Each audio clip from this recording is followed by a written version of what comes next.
किसी गांव में पारस नाम का एक लड़का अपनी माँ के साथ रहता था। वे लोग बहुत गरीब थे। उनके पास रहने के लिए एक टूटी फूटी झोपड़ी थी। एक दिन पारस ने अपनी माँ से कहा, माँ, मुझे एक सिक्का दे दो। मैं देखता हूँ कोई कामकाज मिल जाएगा तो मैं पैसा कमा कर ले आऊंगा। जब वो रास्ते में जा रहा था तभी पारस ने देखा कि एक कुत्ते के पिल्ले को कुछ लड़के पत्थर से मार रहे थे। पारस उन लड़कों को मना किया और उसने कहा, अरे तुम लोग इस पिल्ले को क्यों मार रहे हो? उन लड़कों ने कहा, तुमसे मतलब? पारस ने उन लड़कों को वही सिक्का दे दिया और बोला, इस पिल्ले को मुझे दे दो। लड़के सिक्का देखकर बहुत खुश हुए और पिल्ला उसे दे दिए। पारस पिल्ला लेकर घर आ गया। उसके हाथ में एक पिल्ला देखकर उसकी माँ ने कहा, हमारे पास खुद खाने के लिए नहीं है और तुम ये पिल्ला भी उठा लाए। माँ, जैसे हम खाते हैं वैसे ही ये भी खाएगा। बहुत दिन बीते। इसके बाद पारस ने एक दिन अपनी माँ से कहा, माँ, आज मुझे फिर एक सिक्का दे दो, आज मैं कमाने जाऊंगा। माँ ने एक सिक्का दे दिया। यही आखिरी सिक्का है, इसको बर्बाद मत करना। वो थोड़ी दूर गया था कि तभी उसने देखा कि लड़कों ने एक नाग को मार मार कर अधमरा कर दिया था। पारस ने लड़कों को एक सिक्का दिया और उस नाग को भी उठा लिया। माँ ने जैसे ही नाग देखा उसके शरीर में कंपकपी छूटने लगी। ये क्या उठा लाए? माँ, जैसे कुत्ते को पालेंगे वैसे ही इसको भी पाल लेंगे। इसको ज्यादा कुछ नहीं देना पड़ेगा।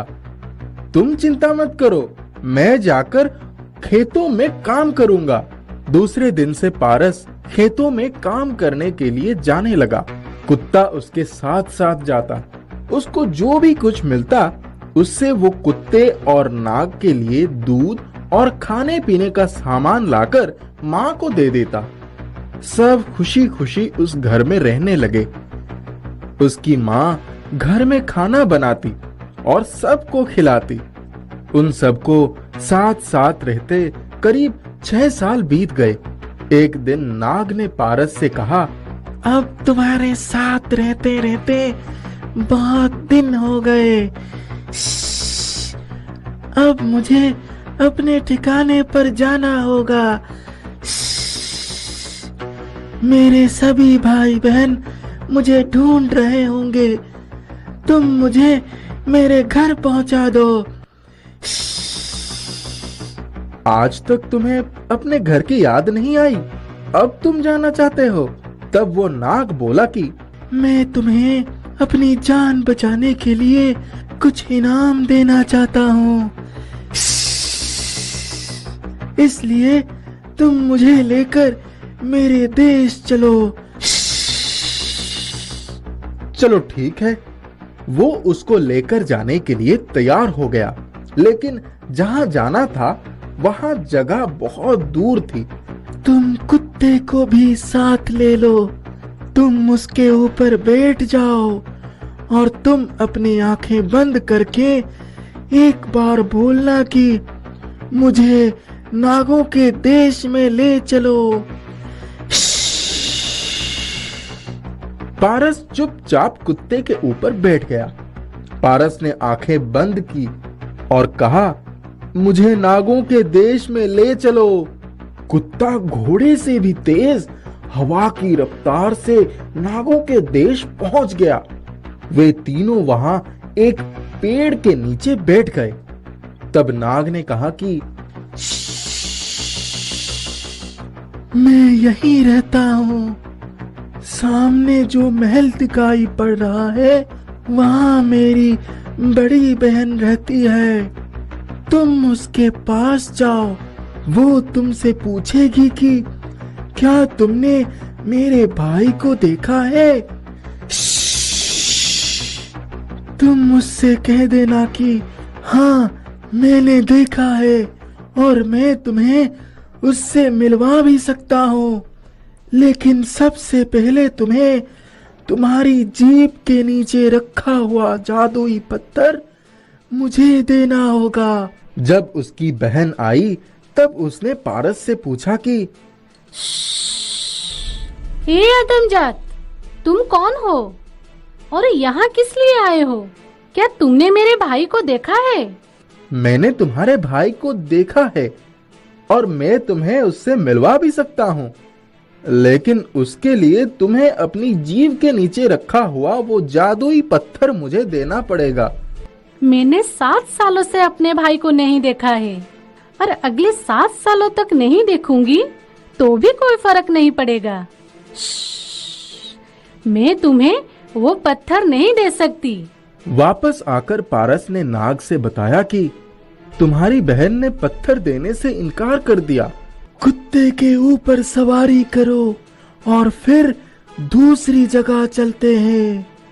वो कुत्ते के ऊपर बैठ गया और बोला, मुझे इस नाग की छोटी बहन के पास ले चलो।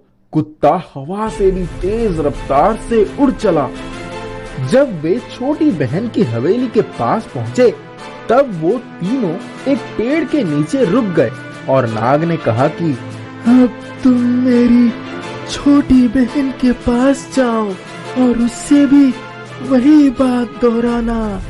वो जब उसकी बहन के पास गया तब उसकी बहन ने कहा, हे आदमजात, तुम कहाँ से आए हो?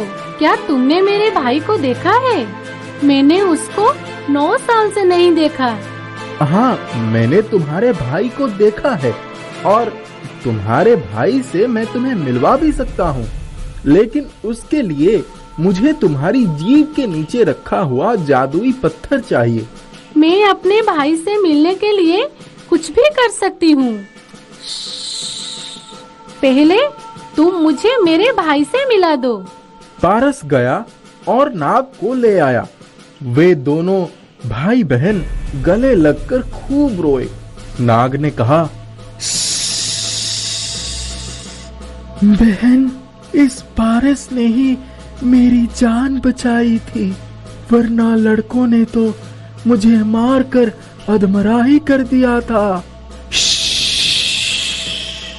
उसके बाद 7 दिन तक छोटी बहन के महल में दावत चलती रही। अब मुझे जाना होगा। तब उसकी बहन ने अपनी जीभ के नीचे से पत्थर निकाल के उसको दे दिया। वो पत्थर बिल्कुल ढेरों व्यंजन आ गए। माँ ने हैरान होकर कहा, मैं तो तुमको बहुत साधारण समझती थी, लेकिन तुम तो बहुत ही होनहार निकले।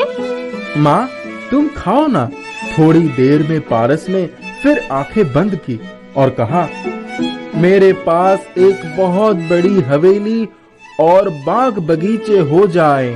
पलक झपकते ही उनका घर एक हवेली में बदल गया और चारों तरफ बाग बगीचे लग गए, जिसमें सुंदर सुंदर रंग बिरंगे पंछी कलरव कर रहे थे। उसकी माँ बहुत खुश हुई। तुम पागल तो नहीं हो गए? राजा अपनी बेटी से तुम्हारी शादी क्यों करेंगे? उनकी बेटी के लिए हजारों राजकुमारों की लाइन लगी है। माँ, तुम जाओ ना। उसकी माँ उसकी बात मानकर कुछ फल और मिठाइयाँ साथ लेकर राजा के पास गई। राजा ने पूछा, अरे तुम किस लिए आई हो? महाराज, मैं अपने बेटे के लिए आपकी बेटी का हाथ मांगने आई हूँ। तुम्हारा बेटा अगर मेरी 3 इच्छाएं पूरी कर देगा तो मैं अपनी बेटी का हाथ तुम्हारे बेटे के हाथ में दे दूंगा। हुजूर, आप बताइए। मैं चाहता हूँ कि एक रात में मेरे महल से लेकर करीब 5 किलोमीटर तक एक लंबा चौड़ा चांदी का पुल बन जाए। दूसरी इच्छा है कि मेरी रियासत के अंदर एक ऐसा बगीचा हो जिसमें सुनहरे फल लगे हों। तीसरी इच्छा यह है कि मुझे एक ऐसा कुआं चाहिए जिसकी दीवारें सोने की हो और उसकी मुंडेर पर रेशम की डोरी लगे 2 सोने के पेड़ हो। उसकी माँ ये सब सुनकर निराश होकर वापस लौट आई। उसने अपने बेटे से सारी बातें बताई। माँ, तुम चिंता मत करो, जाओ सो जाओ। जब राजा दूसरे दिन सोकर उठे तो उनके दरबारियों ने आकर बताया कि महाराज, पुल भी बन गया, बगीचा भी लग गया, जिसके सारे पेड़ों में सुनहरे फल लगे हैं, और कुआं भी बन गया, जिसकी दीवारें सुनहरी है। वहाँ 2 सोने के घड़े और रेशम की डोर भी रखी है। राजा ने तुरंत उसके घर पर खबर भिजवाई। उसकी माँ अपने बेटे को साथ लेकर आई। मैं तुम्हारे बेटे को अपना दामाद बनाने के लिए तैयार हूँ। राजा ने बड़ी धूमधाम से राजकुमारी की शादी पारस के साथ करवा दी। वे दोनों खुशी खुशी रहने लगे। राजा के दरबार में एक मंत्री था, जिसका बेटा राजकुमारी से शादी करना चाहता था। उससे उनकी खुशी देखी नहीं जा रही थी। एक दिन जब पारस जंगल में शिकार खेलने गया था, तब मंत्री के बेटे ने राजकुमारी से कहा, तुम्हारा पति तुमसे कोई बात छुपा रहा है। उसने जितनी जल्दी राजा के बताए सारे काम किए, वो तो कोई जादुई शक्ति वाला इंसान ही कर सकता है। क्या तुम जानती हो? नहीं, वो तो है ही पराक्रमी। फिर मंत्री के बेटे ने कहा, अच्छा, आज उससे पूछना